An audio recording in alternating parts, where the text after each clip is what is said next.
નિહાળી રહ્યા છો Sanjubaba news network. Shri Pragnachakshu charitable trust સંચાલિત અંધ કન્યા છાત્રાલય જૂનાગઢ તેમજ સત્યમ સેવા યુવક મંડળ જૂનાગઢના સંયુક્ત ઉપક્રમે સાડી પરિધાન, લોકગીત સ્પર્ધા, રાસ ગરબા, વક્તૃત્વ સ્પર્ધા, જનરલ નોલેજ સ્પર્ધા યોજાઈ। ખર્ચને પહોંચી વળવા ₹1000 એક આપે છે। આપણે એને કહીએ કે આજના કાર્યક્રમ વિશે આપણે દર્શક આપે છે। પ્રોફેસર કાજલબેન નકો। વિદ્યાદેવી સર્વભૂતેષુ વિદ્યારૂપેણ સંસ્થિતા નમસ્તસ્યૈ નમસ્તસ્યૈ નમસ્તસ્યૈ નમો નમઃ। સરસ્વતીના ચરણોમાં પ્રણામ કરીને બે શબ્દ બોલવાનું કીધું છે તો સમગ્ર દ્રષ્ટિગણ મુકેશભાઈ, મનસુખભાઈ અને મારું હંમેશા સંબોધન કાચું છે એટલે બધું સ્વીકારી લેજો। આ કાર્યક્રમ છે ને એ એક સ્નેહની સરવાણી છે। મને એવું લાગે હમણાં પ્રશ્નોત્તરી અપાતી હતી અને જે ફટાફટ પ્રશ્ન પછી બીજો પ્રશ્ન, ત્રીજો પ્રશ્ન અને પ્રશ્નના જવાબ ફટાફટ ઘૂસવાના, મને એ સમય યાદ આવી ગયો કે અમે જ્યારે વિદ્યાર્થી કાળમાં હતા ત્યારે કરોડપતિ કોણ બનેગા કરોડપતિને આધારે એક સ્પર્ધા એવી યોજાણી હતી, કોણ બનેગા હજારપતિ, અને એમાં મૌખિક ફટાફટ પ્રશ્ન પૂછી અને એના જવાબ આપવાના હતા। તો આવા અદ્ભુત કાર્યક્રમને એ માત્ર બહેનોની માટે અને લગભગ હું ના બોલતી હોઉં તો 200 થી ઉપરની એન્ટ્રી છે। આ એવો વિશાળ સાગર છે કે આના વિશે બે શબ્દમાં બયાન કરવું એ મુશ્કેલ છે, પરંતુ આ એક આપણા જાંગડે, હું પણ હવે જૂનાગઢ નિવાસી જ કહેવાઉં, મારી શૈક્ષણિક અહીંયા મારું કાર્મિક ભૂમિ આ બની ગઈ છે અને આવા જૂનાગઢના જાંગણે આવી સરસ સંસ્થા સત્યમ સેવા ટ્રસ્ટ ને પ્રજ્ઞાચક્ષુ ચેરિટેબલ ટ્રસ્ટ આવા સરસ કાર્યક્રમો કરી રહી હોય અને એમાંય આટલી બધી સ્પર્ધાઓને એ માત્ર બહેનો માટે, તો એના માટે કોઈ ખાસ શબ્દ ન હોય, એમાં માત્ર ભાવ જ હોય, એટલે બસ આ ભાવ સાથે હું સૌને વંદન કરું છું। જય હિન્દ, જય ભારત। ખર્ચને પહોંચી વળવા ₹1000 એક આપે છે। આપણે એને કહીએ કે આજના કાર્યક્રમ વિશે આપણે દર્શક આપે છે। પ્રોફેસર કાજલબેન નકો। વિદ્યાદેવી સર્વભૂતેષુ વિદ્યારૂપેણ સંસ્થિતા નમસ્તસ્યૈ નમસ્તસ્યૈ નમસ્તસ્યૈ નમો નમઃ। સરસ્વતીના ચરણોમાં પ્રણામ કરીને બે શબ્દ બોલવાનું કીધું છે તો સમગ્ર દ્રષ્ટિગણ મુકેશભાઈ, મનસુખભાઈ અને મારું હંમેશા સંબોધન કાચું છે એટલે બધું સ્વીકારી લેજો। આ કાર્યક્રમ છે ને એ એક સ્નેહની સરવાણી છે। મને એવું લાગે હમણાં પ્રશ્નોત્તરી અપાતી હતી અને જે ફટાફટ પ્રશ્ન પછી બીજો પ્રશ્ન, ત્રીજો પ્રશ્ન અને પ્રશ્નના જવાબ ફટાફટ ઘૂસવાના, મને એ સમય યાદ આવી ગયો કે અમે જ્યારે વિદ્યાર્થી કાળમાં હતા ત્યારે કરોડપતિ કોણ બનેગા કરોડપતિને આધારે એક સ્પર્ધા એવી યોજાણી હતી, કોણ બનેગા હજારપતિ, અને એમાં મૌખિક ફટાફટ પ્રશ્ન પૂછી અને એના જવાબ આપવાના હતા। તો આવા અદ્ભુત કાર્યક્રમને એ માત્ર બહેનોની માટે અને લગભગ હું ના બોલતી હોઉં તો 200 થી ઉપરની એન્ટ્રી છે। આ એવો વિશાળ સાગર છે કે આના વિશે બે શબ્દમાં બયાન કરવું એ મુશ્કેલ છે, પરંતુ આ એક આપણા જાંગડે, હું પણ હવે જૂનાગઢ નિવાસી જ કહેવાઉં, મારી શૈક્ષણિક અહીંયા મારું કાર્મિક ભૂમિ આ બની ગઈ છે અને આવા જૂનાગઢના જાંગણે આવી સરસ સંસ્થા સત્યમ સેવા ટ્રસ્ટ ને પ્રજ્ઞાચક્ષુ ચેરિટેબલ ટ્રસ્ટ આવા સરસ કાર્યક્રમો કરી રહી હોય અને એમાંય આટલી બધી સ્પર્ધાઓને એ માત્ર બહેનો માટે, તો એના માટે કોઈ ખાસ શબ્દ ન હોય, એમાં માત્ર ભાવ જ હોય, એટલે બસ આ ભાવ સાથે હું સૌને વંદન કરું છું। જય હિન્દ, જય ભારત। સોશિયલ મીડિયાના લાભ, પરંતુ તેનાથી પણ સર્જાઈ શકે છે અનેક ગેરલાભ।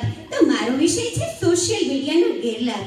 આજે દેશ વિદેશમાં બનતી માહિતી પ્રાપ્ત કરવા માટે મનોરંજન, શિક્ષણ, વસ્તુની લેવડ દેવડ, નાણાંની લેવડ દેવડ, અરે આમાંનું કયું ક્ષેત્ર એવું છે કે જેમાં સોશિયલ મીડિયાનો ઉપયોગ ન થતો હોય? અરે આજે તો નાના બાળકોને રડતા શાંત કરવા માટે અને મોઢામાં કોળી આપવા માટે મોબાઈલ પર વિડીયો બતાવવામાં આવી રહ્યા છે। આના કારણે નાની ઉંમરમાં જ તેમની શ્રવણ શક્તિ, દ્રષ્ટિ વગેરેને ખૂબ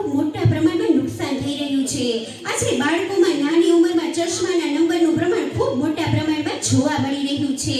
વળી સોશિયલ મીડિયા પર લોકો પોતાની રીલ્સ બનાવવા માટે બાઇક અને કાર પર અનેક જોખમી સ્ટન્ટો ખેલીને પોતાના અને અન્યના જીવોને પણ જોખમમાં મૂકી રહ્યા છે. વળી આજે મનોરંજન માટે સોશિયલ મીડિયા પર ઓનલાઈન ગેમિંગનું પ્રમાણ ખૂબ વધ્યું છે. આના લીધે ક્યારેક પૈસાનો તો લોસ થાય જ છે, પરંતુ સાથે સાથે વ્યક્તિના સ્વભાવમાં હતાશા, આક્રમકતા, ક્રોધ વગેરે એટલા મોટા પ્રમાણમાં જોવા મળે છે ને કે જો તેની પાસેથી મોબાઈલ છીનવી લેવામાં આવે ને તો તેઓ તે વ્યક્તિ સાથે મારપીટ કે ઘરની વસ્તુની તોડફોડ પણ કરી નાખે છે. આઝાદી આપીશ, તું મને ખૂન આપ, હું તને આઝાદી આપીશ. એવા આપણા દેશના ઘડવૈયા એટલે કે સુભાષ બાબુનું નામ લેતા ગૌરવ થાય, જેના નામ લેવાથી છાતી ગદગદ ફૂલે. એવા લોક લાડીલા સુભાષ બાબુને મારા લાખ લાખ વંદન. 48 વર્ષની વયે તેમણે 1943 થી લઈને 1945 માં તેણે ભારતને આઝાદી અપાવી. તેણે અંગ્રેજો સામે પણ બાથ ભેરીને અંગ્રેજોએ તેમને નજર કેદમાં રાખ્યા, પણ ત્યાંથી પણ સુભાષ બાબુએ પોતાનો વેશ પલટો કરીને ભારતની આઝાદી અપાવી.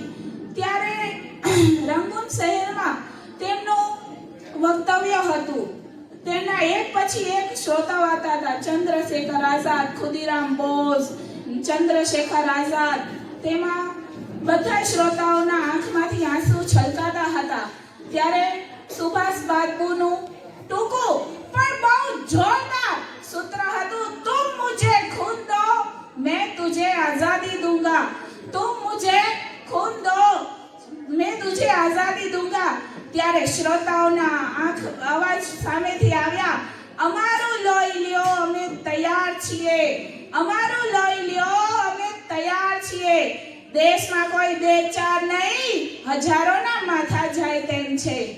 આ સુભાષ બાબુએ તો પોતાના ઘરમાં પણ નજર કેદ રાખ્યા હતા. મારી આ સ્પર્ધામાં મારા વિષયનું શીર્ષક છે સ્વતંત્રતા અને સ્વચ્છંદતા. સ્વતંત્રતા અને સ્વચ્છંદતા વચ્ચે મિત્રો માત્ર પાતળી ભેદરેખા રહેલી છે. આમ છતાં બંને વચ્ચે ઘણો તફાવત જોવા મળે છે.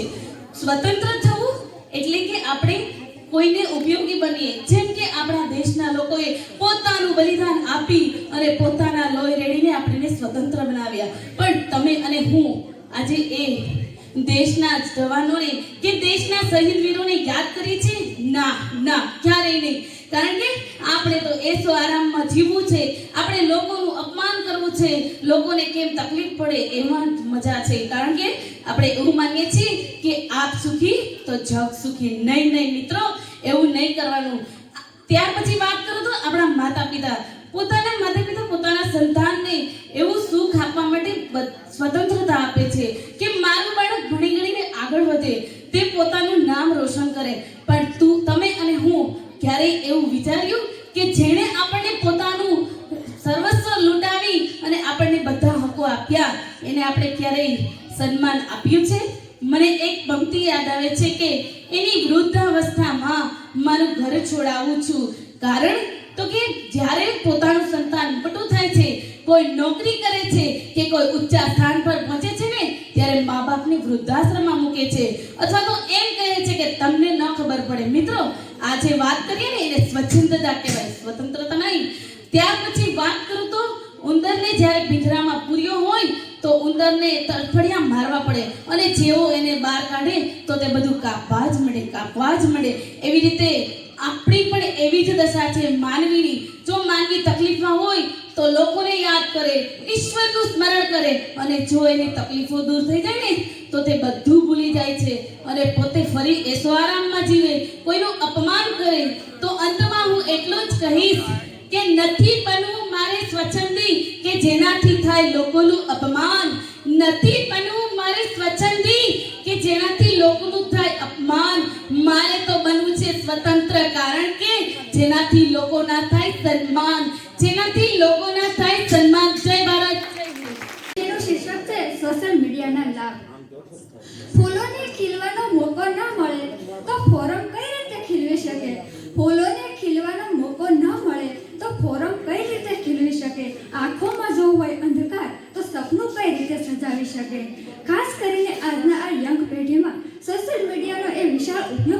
આવ્યો છે. દરેક વ્યક્તિ સેલફોન, કોમ્પ્યુટર અને ઇલેક્ટ્રોનિકના પ્લેટફોર્મ ઉપર પણ પોતાનો સમય વિતાવી રહ્યો છે.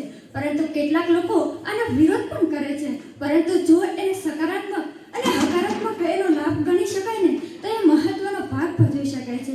હું જ્યારે એકલી એકાંત સ્થળે બેસીને ખુદ સાથે સંવાદ કરું છું ને ત્યારે મારા મનમાં પ્રશ્ન થાય છે કે કાશ સોશિયલ મીડિયા હોત જ નહીં તો.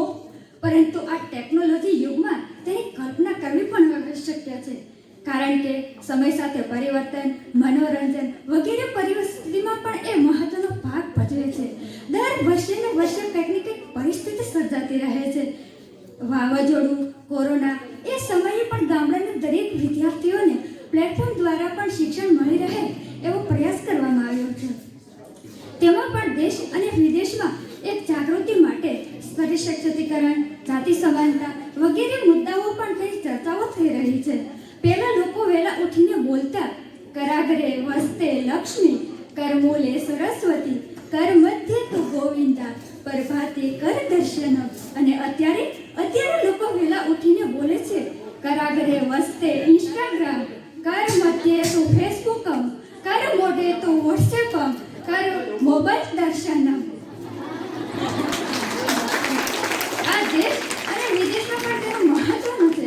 સામાજિક અને રાજકીય રીતે પણ તેનો મહત્વનો ભાગ ભજવી રહી છે. તેના માટે પણ આપણે એટલું જ તે મહત્વનું ગણી શકાય છે.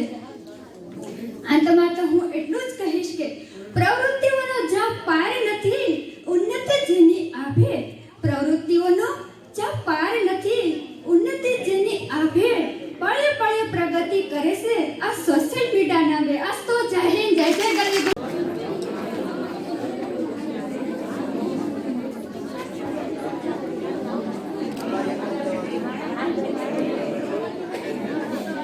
જુનાગઢ લોઢિયાવાડી ખાતે આજે તારીખ 28/12/2024 શનિવારના રોજ જુનાગઢ પ્રજ્ઞાચક્ષુ ચેરિટેબલ ટ્રસ્ટ અને સત્યમ સેવા યુવક મંડળના સંયુક્ત ઉપક્રમે આજે ગુજરાતભરની અંધ દીકરીઓ કે જે પોતાની સંસ્થામાં રહેતી હોય એવી 16 સંસ્થામાંથી અમદાવાદ, વડોદરા, રાણીપ, રાજકોટ, ભાવનગરથી આ પ્રજ્ઞાચક્ષુ દીકરીઓ જે આવી છે.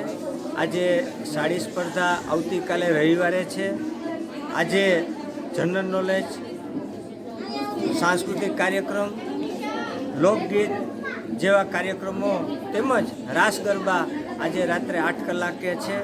તો આ દીકરીઓ આજ બધી આવી છે. એમાં અમારા દાતાશ્રીઓએ અમને ખૂબ સહયોગ આપ્યો છે. 3 ટાઈમનું જમવાનું આપ્યું છે. આ ઉપરાંત આ દીકરીઓને જ્યારે પોતાની ઘરે જશે ત્યારે થેલા ભરીને એમને ઇનામ પણ આપ્યું છે. એમાં ખાસ કરીને થેલા છે, પાકીટ છે, નાસ્તો છે, આવી અનેક વસ્તુ આ દીકરીઓને આજે આ સંસ્થા દ્વારા આપવામાં આવી છે. મારા સાથી મેનેજિંગ ટ્રસ્ટી એવા મુકેશગીરી મેઘનાથી, બટુક બાપુ, શાંતાબેન બેસ, અલ્પેશભાઈ જેવા અમારા કાર્યકરો છે. એ બધા કાર્યકરો દ્વારા આ છેલ્લા 3 મહિનાથી અમારી આ સતત મહેનત ચાલુ હતી. અને આજે ગુજરાતભરની 210થી પણ વધુ દીકરીઓએ આજે અહીંયા ભાગ લીધો છે. અને વિવિધ સ્પર્ધાઓમાં જેણે અમને સહયોગ આપ્યો છે એનો અમે પહેલાં તો હૃદયપૂર્વક આભાર માનીએ છીએ કે જ્યારે પણ અમે કોઈ પ્રોજેક્ટ લઈને જઈએ છીએ ત્યારે હર હંમેશ અમારી જોડે છલકાવી દઈએ છીએ.